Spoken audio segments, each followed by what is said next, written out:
Hey everybody, it's Mike coming to you with a message for today. I don't know what the message is going to be yet. These are the fun ones. These are the ones where I just kind of start rambling and then see where it takes me. And by it, I mean the spirit.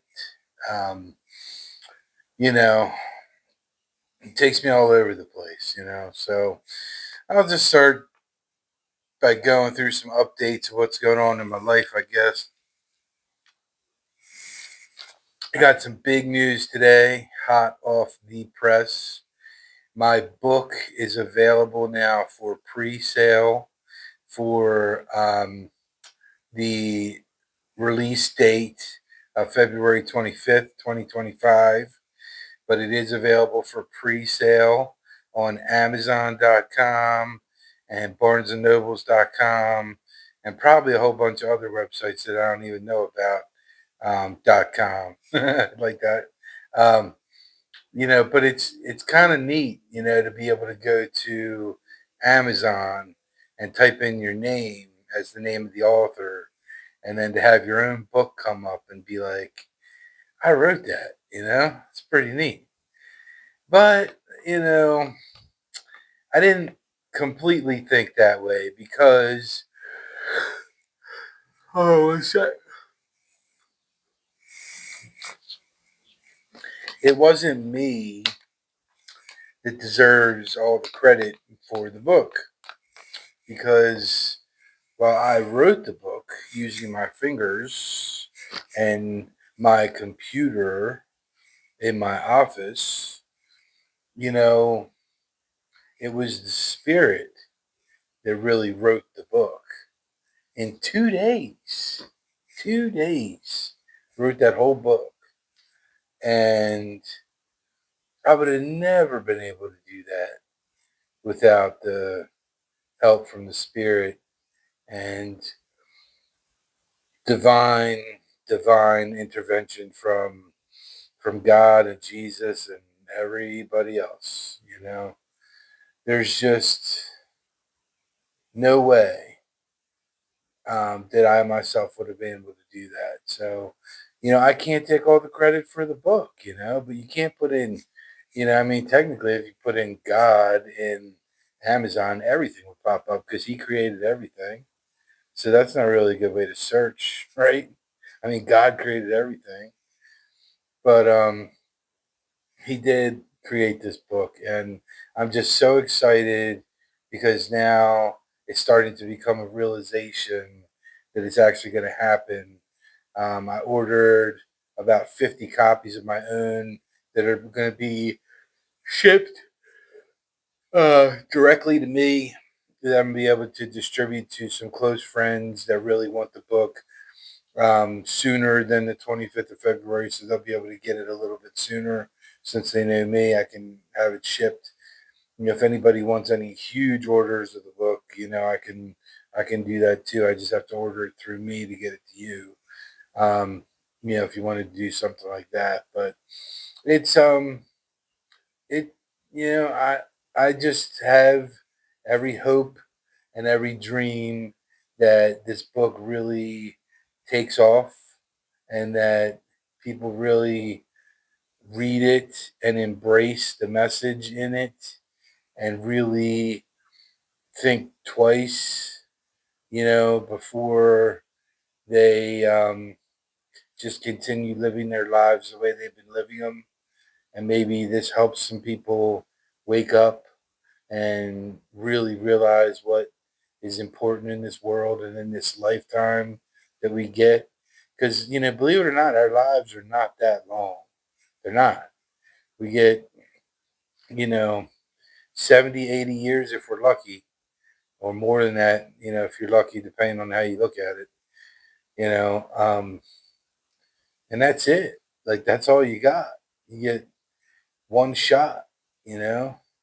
So, not to quote Eminem, but don't miss your opportunity to blow.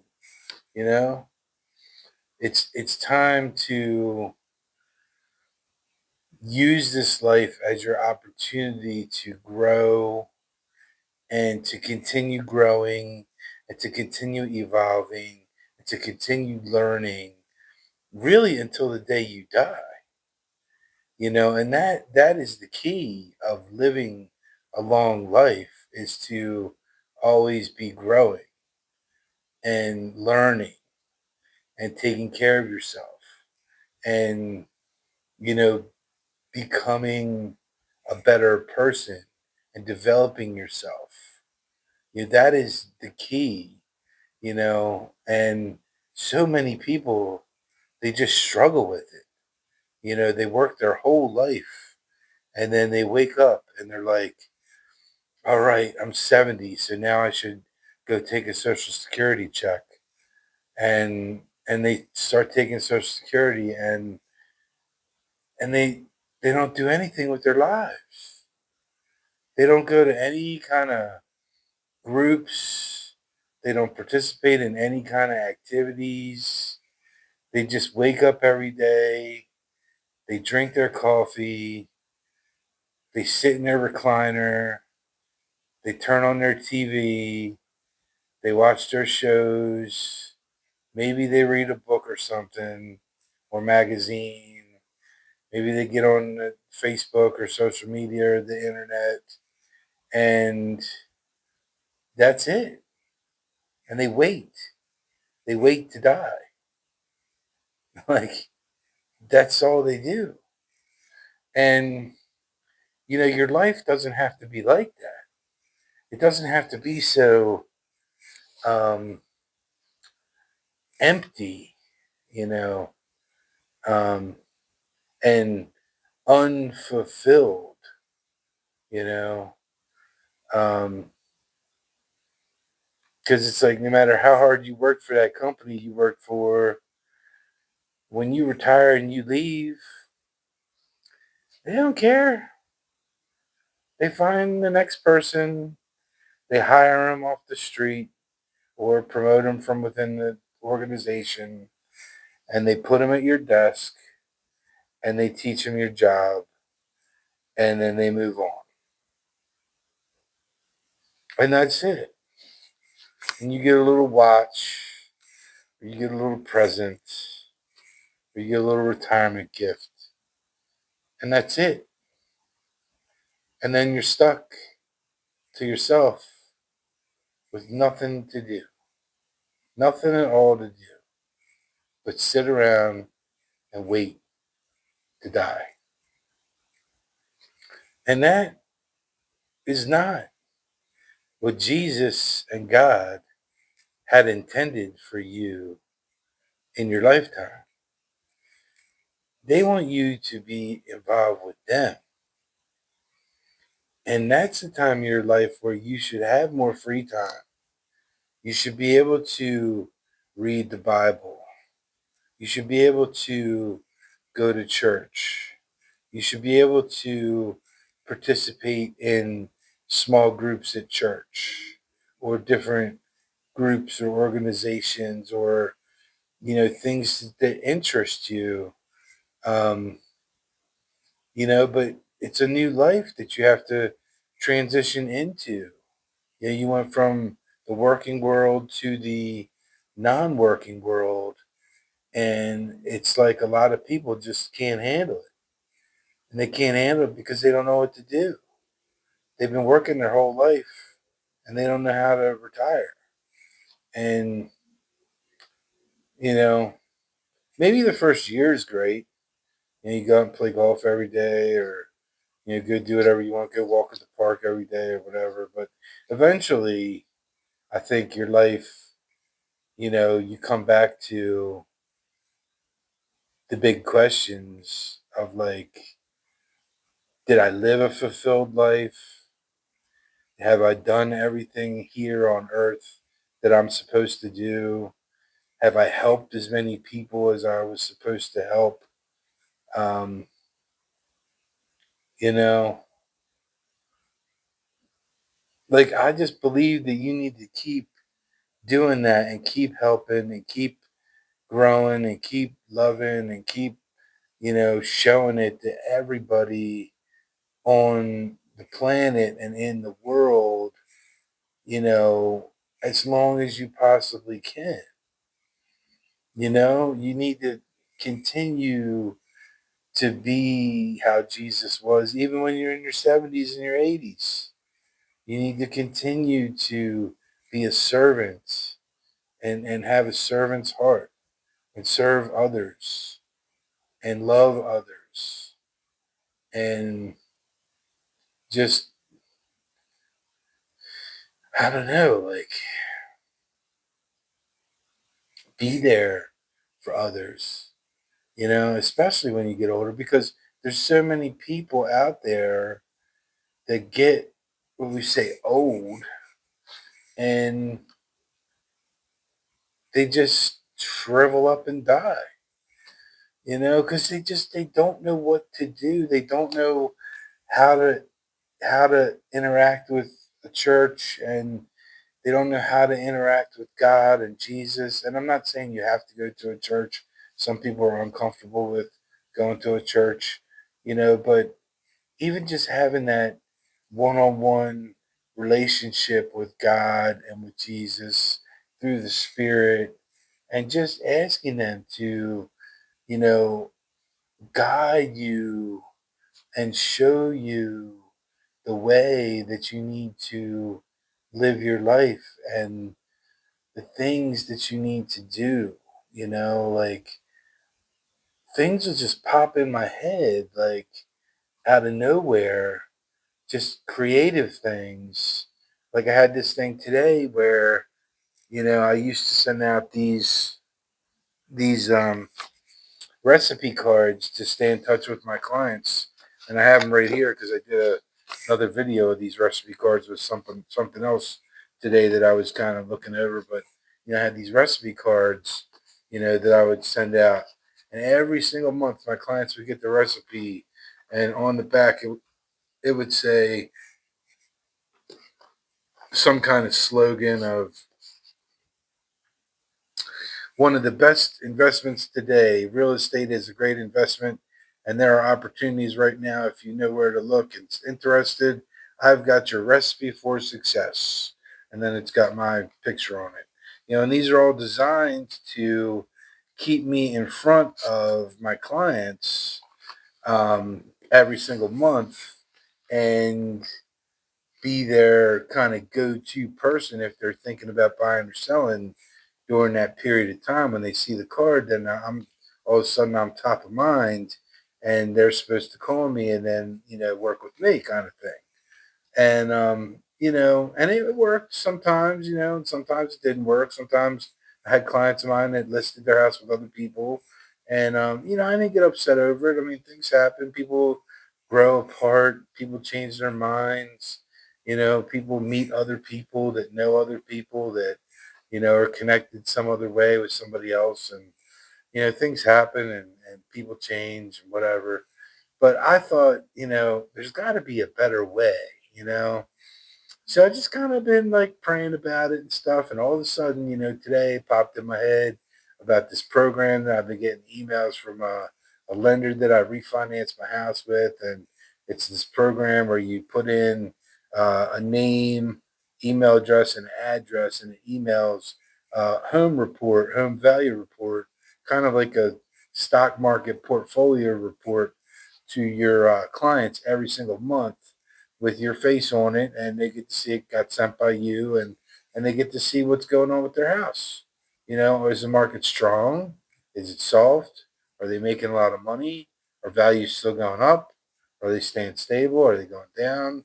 It's a real time, like real data, interactive kind of thing, and it shows the ups, the rises, and the falls of the pricing in the marketplace based on millions of different transactions that happen, and it's more accurate than any of the websites out there.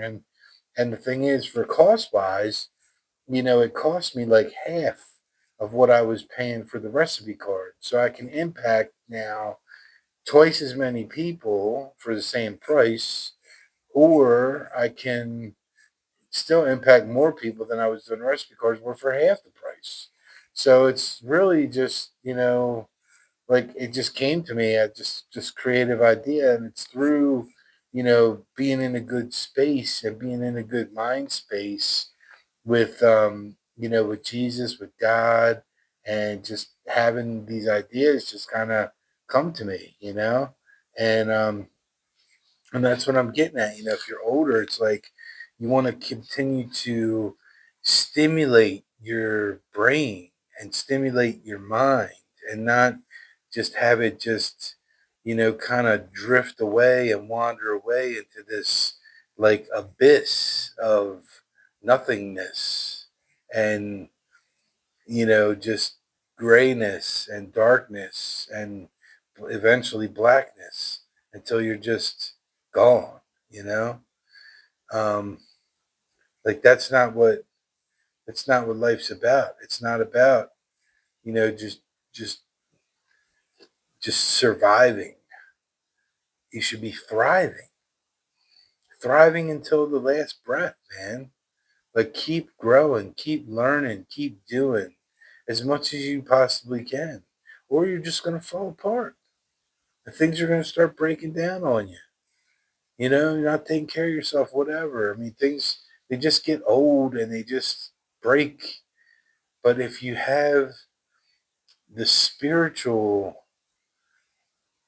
things in place, that will fix your mind, your body, and your spirit all in one. It's like a quick fix, without having to take drugs, without having to pay copays, without having to go see a doctor, without having to pay insurance. This is all completely free, and why people don't take advantage of it is beyond me. Because all you need to do is just take your ego, set it aside, and realize that you don't control anything in your life. Nothing. God does. And when you realize that God controls everything in your life, and I do mean everything in your life, you just come to this conclusion that you just need to hand over control to Him because He's the one that's controlling it anyway. So why? I mean, you can either fight something that you're never going to win against. You can either fight against that because of your ego and because of your pride and because you think you can take care of yourself and you can do it all on your own.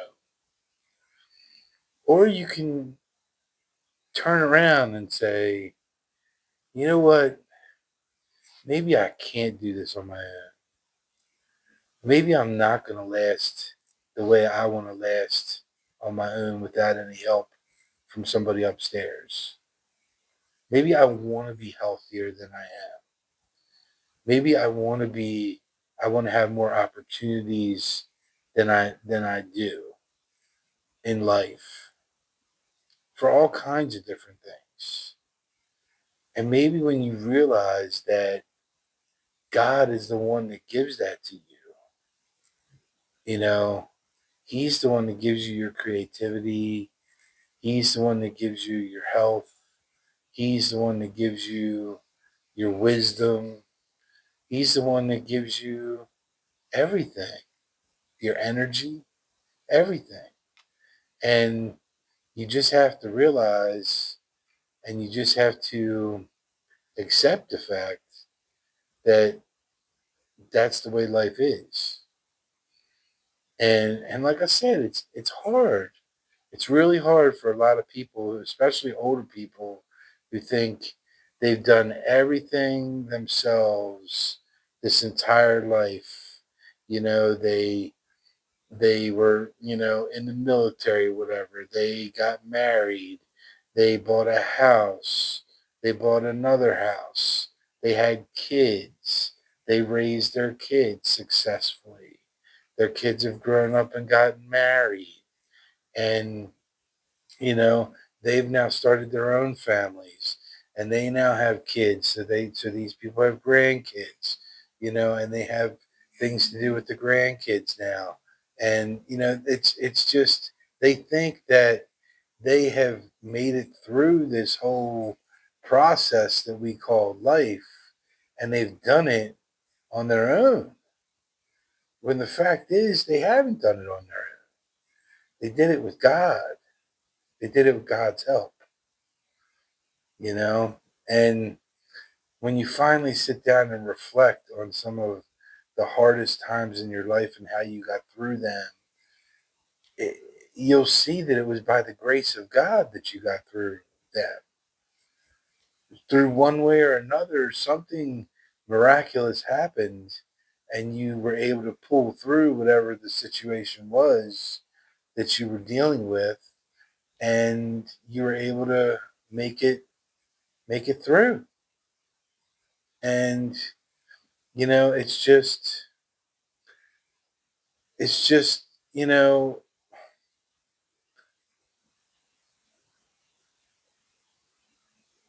coming back to understanding that you basically have achieved nothing on your own in this life. Nothing on your own. It's all been with God. And you're just now starting to hear, I think these new generations that are growing up now, these younger kids, and now I can call, as crazy as it is, um, these NFL players, I can call them kids too, because I'm so much older than them. And these young kids that come up to play in the NFL, and you see, they're playing, and then you're starting to listen to these post game press conferences now, and they're starting to say things like, all glory goes to God. He's the reason why I'm able to do what I'm able to do.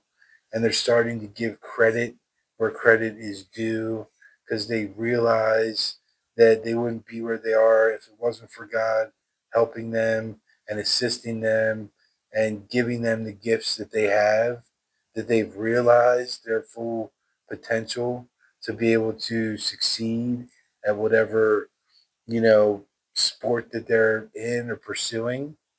um, I mean, that's a gift.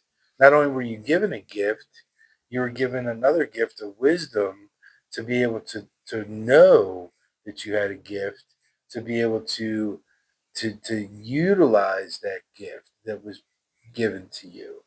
That's a gift in and of itself, is knowing that you have a gift that you can use to better yourself with, and but you're starting to hear in these newer, younger um, kids and young adults, we'll say, you're starting to hear more about God, more about Christ, more about thanking Him, more about being grateful for the things that He does for them. And it's just so great to hear. The news is starting to report things like this now on the news. It's not um, so you know shunned anymore, where nobody wants to be the one saying that on their TV station. And it's great. It's so great to hear, so great to see, and so great to just feel. But I just feel like the generation that is missing is the baby boomer generation, the ones going into retirement, the ones that just, a lot of them just don't get it, because they had a really easy life, a lot of them, everything in their lives, they just missed everything. They got through life, and they got through living before, the internet was out. I mean, how great is that, to be able to live a life without the internet, without a cell phone in your pocket, having to answer a text message or answer a phone call every 30 seconds from somebody else dinging you or pinging you or whatever, and distracting you from your day and what you're trying to do. Like, I mean, life must have been so much easier back then. And it was easier, you know? Inflation, wasn't what it is today. You could buy a house for, you know, $20,000 to start with, and then maybe buy a nice big huge house for $100,000. Now you can't. Now you're starting off at $400,000 for a townhouse. You know, how are these kids today, ever going to make it? I worry. I got my own kids. I got my daughter is getting ready to be a senior in high school, so she's got another couple years where she'll be in college, and then what's she going to do? What's she going to do? Is she going to get her own place and move out? I don't know if I see that happening. What type of job is she going to get? Can she expect to get? And what type of money can she expect to make? And what type of quality of life is that going to allow her to have? You know, that's really what it's all about. And because you don't want to work your whole life and never have a pot to piss in, or or be able to take a vacation, or be able to start a family. I mean, heaven forbid you want to have kids, and then you're talking about real money being involved with that. I don't even want to know what the new number is for what a kid costs from birth to 18 years old. I can't even imagine what that number is today. It's got to be well over $1 million, you know, for each kid. And these families that have like 8 to 10 kids, it's like, how do you do it? How do you do it? I don't know. But the baby boomers, they didn't have to deal with a lot of this financial pressure that we deal with today. You had a job. You didn't have to worry about technology taking your job from you, per se, until maybe the end of your career. But depending on what you did. But, you were able to live a life, you were able to live an average life and get through it and get through everything and probably feel like you could do it on your own and probably feel like you didn't need God and probably feel like, things might have been a little tight, but they weren't anywhere near what they are today. So it's like, you made it through and you feel like I did it. I made it through. But you don't realize that you made it through because you still had the blessings of God and God helping you. And I really think that that's part of the problem with that generation now that's getting older, and the problem of them not going to be as involved with, church and spirituality, and just I see it. I see the very very old people I see going to church, but even then it's like it's not a lot, man. Like it's just not a lot, and most of them are Catholic. They go to the Catholic church. They don't go to Christian church. Christian church is all young people, under 50, with their families. And I'm not saying everybody's under 50, but I'm saying when you look around in there, most of the people in there, you're seeing them, they're like 50 and under. They got their families, they got their young kids, that they're getting involved with the kids ministries, and while they're in church, and and they're jamming out and doing their thing in their Christian mass and and service. And then you got the Catholic Church, which I go to because my son is a usher. Usually once a month or so for his hours for his confirming confirmation that's coming up, and he has to have so many hours to help out the church or whatever with service hours. So he does the usher, and we go to church when he's an usher. But I just look around in there, and it's like Saturday night at 5:30 mass, and it's all gray hair, it's all white hair, and there's like nobody in there. It's like it's just like vacant, and there's not a lot of young people in there at all. Not a lot of young people at all. So, you know, I don't know. Like, I just see I see this like gap where, I see like under 50 is like thriving right now. Although I still think there's a huge room for improvement with that number too, because there's still so many people that don't, um, you know, communicate with God on a regular basis.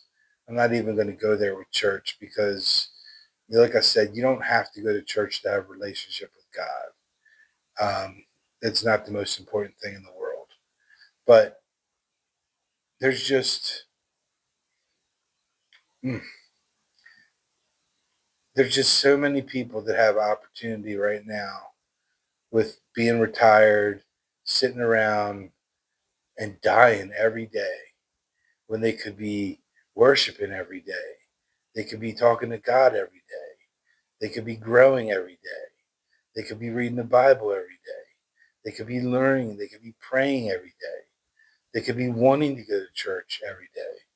They could be in Bible study groups, and they could be in small groups with the church every day. And they could be doing stuff every day. But most of them, they just don't. They choose to just sit around and piddle until they pass away. And it's sad because I don't want to be like that when I get old. I want to be involved with stuff. I want to be doing stuff. You know, I want to be around people. Um, but that's just me. So, not sure what to call this one today. Um, really not. I have to maybe listen to it again before I come up with the title to it. But maybe I don't even know.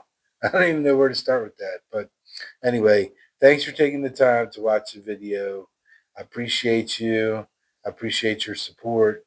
My book's coming out soon, so please support that. That'll be on February 25th. But you can go to Amazon right now, barnesandnoble.com right now, and just type in my name, Mike Kleanowicz, and my book will pop up. You can pre-order it. You'll order it, and then they'll ship it on the date that it's released on February 25th, and you'll get it, and you'll be one of the first ones to have it. If you're local and you want a copy, I can work on getting you a copy early, or a bunch of copies early, advanced copies. I can try to do that too with the publisher. So thanks again for taking the time to watch this. I appreciate each and every one of you. God bless each of you. Have a great day and have a very happy new year if I don't talk to you between now and then, which I probably will because I want to get a New Year's message out there to everybody. Try to have something good out there to start the year to be on the right page. So, anyway,